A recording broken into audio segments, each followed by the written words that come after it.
Hinamon ng Department of Justice si dating presidential spokesperson Harry Roque na umuwi na sa Pilipinas imbis na makisali pa sa kaso ni dating Pangulong Rodrigo Duterte sa International Criminal Court. Sinisiksik niya yung mukha niya para maging relevant siya. Hindi naman siya kailangan dito eh. Nag-withdraw It's not even the issue. nag-withdraw na daw siyang as lawyer, ICC lawyer. Kasi Miski na, irrelevant pa rin siya. Kasi ang pinag-uusapan dito, human trafficking. Yung mga akusasyon sa kanya. October 2024 nang sampahan si Roque ng reklamong qualified human trafficking ng Presidential Anti-Organized Crime Commission at PNP-CIDG. Kaugnay yan sa koneksyon umano ni Roque sa Whirlwind Corporation at Lucky South 99 Pogo sa Porac, Pampanga. Nasangkot umano sa mga iligal na aktibidad.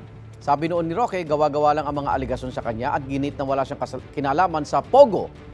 Kasalukuyang nasa The Netherlands si Roque at sinabi niyang nag-apply siya para sa asylum doon.